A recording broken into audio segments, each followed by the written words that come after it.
warahmatullahi wabarakatuh. Hamdan wa syukranillah amma ba'du.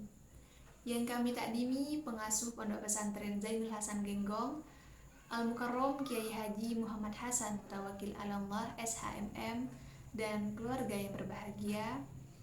Yang kami hormati Rektor Universitas Islam Zainul Hasan Genggong, Dr. Abdul Aziz Wahab BAMAG CHCHT. Yang kami hormati penemu metode Hanifida, Dr. Hanifuddin Mahadun MAG dan Dr. Khairatul Irawati Mahmud MPD. Yang kami hormati segenap ustadz-ustadzah, dosen, dan civitas akademika di Universitas Islam Zainul Hasan Genggong, terutama dosen pengampu mata kuliah Psikologi Pendidikan dan Pembelajaran, yakni Ustadz Robi Firmandil Diharjo MPD, dan tak lupa pula teman-teman yang kami banggakan. Puji syukur kehadiran Allah Subhanahu wa Ta'ala yang telah melimpahkan berkat, rahmat, taufik serta hidayahnya kepada kita semua, sehingga alhamdulillah kita bisa menjalankan aktivitas kita dalam keadaan sehat walafiat. Sholawat serta salam semoga tetap tercurah limpahkan kepada keharibaan kita, yakni Nabi besar Nabi Muhammad Sallallahu Alaihi Wasallam yang telah membawa kita minadz-dzulumat ila nur. Baiklah, langsung saja perkenalkan, nama saya Putri Anggun Nur Imam Ma'ruf Aldama. Saya dari Prodi Tadris Bahasa Inggris semester 2. Di sini saya akan membahas tentang mata kuliah Psikologi Pendidikan dan Pembelajaran, di mana setiap mahasiswa ditugaskan untuk membuat video mengenai bab-bab atau materi yang terdapat dalam buku ini. Nah, untuk materi yang pertama di video pertama saya ini ialah bertemakan konsep pendidikan konsep dasar psikologi pendidikan. Nah, untuk itu kita akan membahas tentang bab pertama mengenai konsep dasar psikologi pendidikan.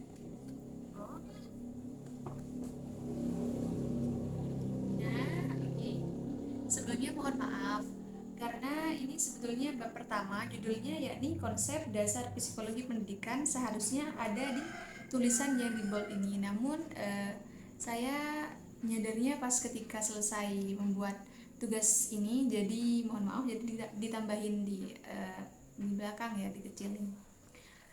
Oke, langsung saja. Dalam bab pertama, konsep dasar psikologi pendidikan ini, kita akan membahas tentang 4 hal.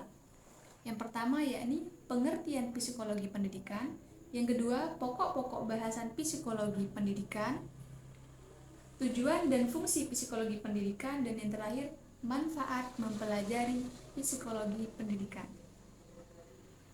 Langsung saja yang pertama, pengertian psikologi pendidikan. Terbagi menjadi 2, yakni definisi pendidikan dan definisi psikologi pendidikan.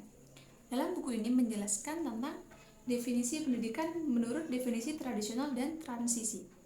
Secara tradisional, pendidikan merupakan sebuah upaya seorang dewasa yang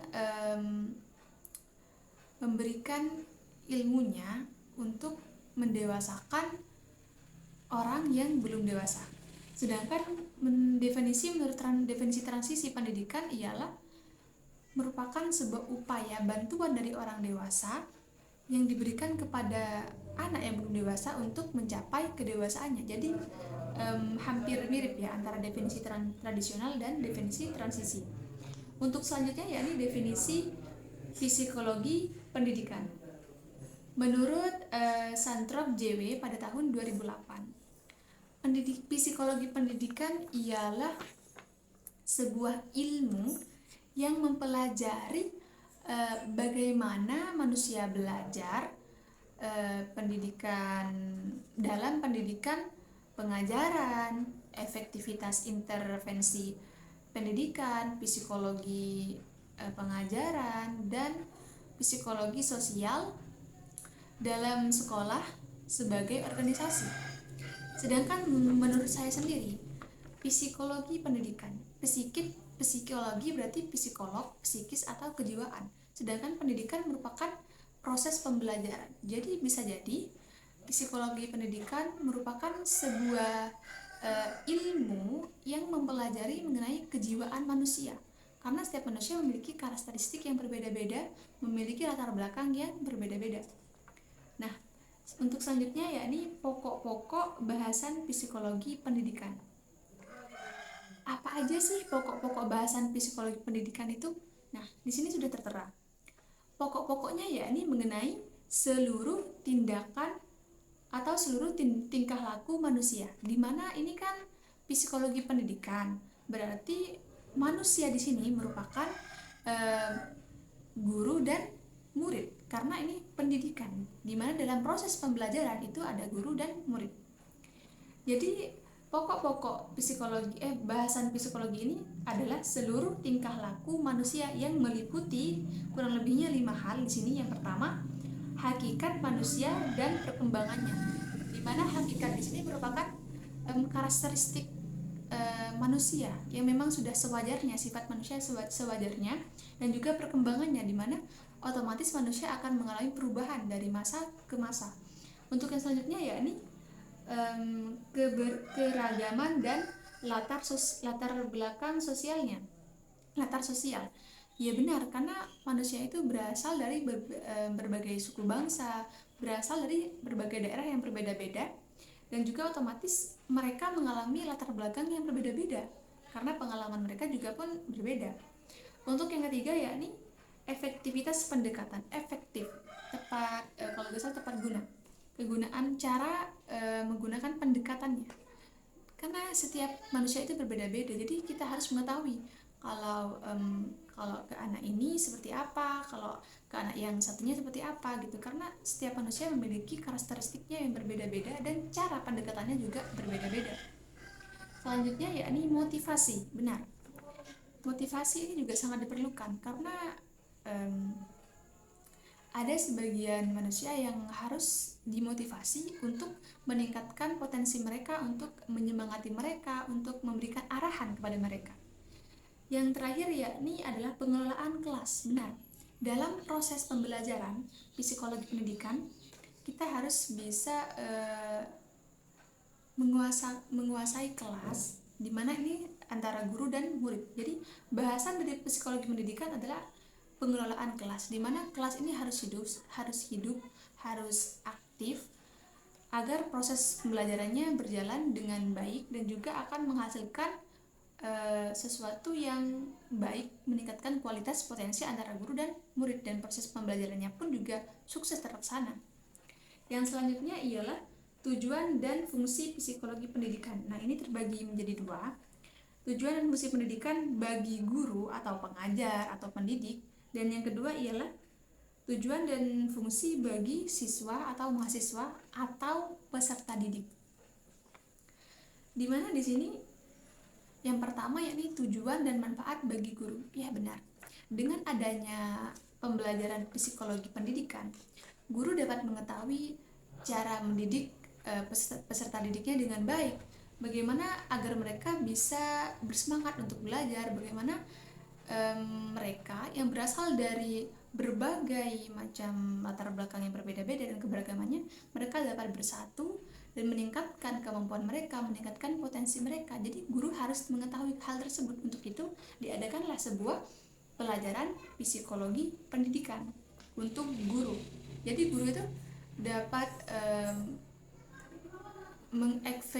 dan guru itu harus efektif dalam proses mengajar agar mahasiswanya itu bisa bersemangat, bisa menjalani proses pembelajaran dengan baik. Selanjutnya yakni tujuan dan fungsi bagi mahasiswa. Ya benar. Jika mahasiswa atau peserta didik sudah belajar mengenai psikologi pendidikan, jadi mereka akan tahu tentang kejiwaan mereka sendiri, tentang diri mereka sendiri, karakteristik mereka, sehingga ketika proses pembelajaran mereka itu tahu kelebihan mereka, kelemahan mereka di bagian yang mana. Jadi mereka itu dapat menyesuaikan dan bisa menjalankan proses pembelajaran dengan meningkatkan potensi mereka, karena mereka sudah tahu di mana kelebihan mereka, di mana kekurangan mereka. Itulah fungsinya psikologi pendidikan atau ilmu yang membahas tentang kejiwaan manusia, diri mereka sendiri, walaupun mereka berasal dari tempat yang berbeda-beda atau keragaman tadi. Yang terakhir yakni manfaat mempelajari psikologi pendidikan, ya seperti yang saya sebutkan tadi. Yang pertama, meningkatkan potensi guru dan peserta didik. Yap, benar sekali. Karena otomatis setiap individu ketika sudah mempelajari psikologi pendidikan, mereka akan tahu kelemahan mereka, kelebihan mereka, bagaimana cara mereka meningkatkan potensi mereka, sehingga proses pembelajaran itu dapat terlaksana dengan baik, sehingga mereka akan menganggap kekurangan mereka menjadi sesuatu hal yang lebih bermanfaat lagi. Jadi mereka itu akan berpikir luas, jadi tidak akan tidak akan mental hack atau sebagainya, karena mereka itu mengerti diri mereka sendiri dengan cara adanya pelajaran psikologi pendidikan tersebut. Yang selanjutnya yakni ada mempermudah dalam proses pembelajaran. Yaps, ini sudah sangat berkaitan dengan yang tadi. Ketika sudah dapat meningkatkan potensi, jadi siswa atau peserta didik dan pendidik itu dapat mempermudah kegiatan proses pembelajaran mereka, karena setiap individu sudah mengetahui potensi mereka, sudah mengetahui oh ini seperti ini, oh itu seperti itu. Jadi mereka itu dapat mudahnya beradaptasi, sehingga proses pembelajaran dapat berjalan dengan lancar, di mana mereka akan mengetahui oh dengan metode ini saya dapat mengembangkan potensi saya, tapi dengan metode yang lainnya tidak bisa. Jadi mereka itu dapat menyesuaikan apa yang dibutuhkan mereka, apa kekurangan mereka dan kelebihan mereka. Yang selanjutnya ini sangat penting dalam sistem kurikulum, penilaian, dan lain-lain. Ya, benar sekali. Ketika mereka sudah menyadari potensi mereka, bagaimana cara mereka beradaptasi dengan lingkungan, bagaimana cara mereka menjalankan proses pembelajaran dengan baik, otomatis mereka akan berpikir, walah dengan cara ini mereka lebih mudah nih. Contohnya dengan metode Hanifidah ini. Metode Hanifidah ini mempermudah mahasiswa dalam proses pembelajarannya. Karena apa? Karena metode Hanifidah ini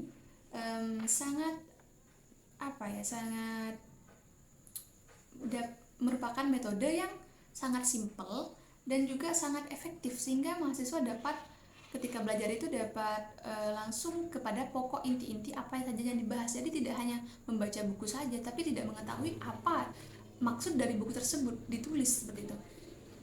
Jadi dalam ini sangat penting dalam sistem kurikulum dan lainnya, karena ini sangat berkaitan dan berpengaruh di mana setiap tahunnya kurikulum otomatis berganti. Nah itu kenapa berganti? Karena tidak sesuai atau ada alasan yang lainnya, tapi menurut saya mungkin karena hasilnya kurang memuaskan sehingga dirubah lagi, karena otomatis itu juga mengetahui bagaimana cara mengembangkan potensi mahasiswa. Jadi dengan metode ini mahasiswa lebih bisa mengembangkan potensi mereka, bisa mempermudah proses belajar mereka, sehingga sangat penting atau sangat berpengaruh dalam sistem kurikulum dan sebagainya. Baiklah, mungkin hanya itu dari saya, dan mohon koreksi, kritik dan sarannya apabila yang saya sampaikan ini ada yang salah atau ada yang kurang. Jadi mohon kritik dan sarannya, karena saya menjelaskan menurut sepemahaman saya, jadi kurang lebihnya mohon maaf dan terima kasih. Wallahu muwaffiq ila aqwamit thoriq. Assalamualaikum warahmatullahi wabarakatuh. Sampai jumpa di video selanjutnya.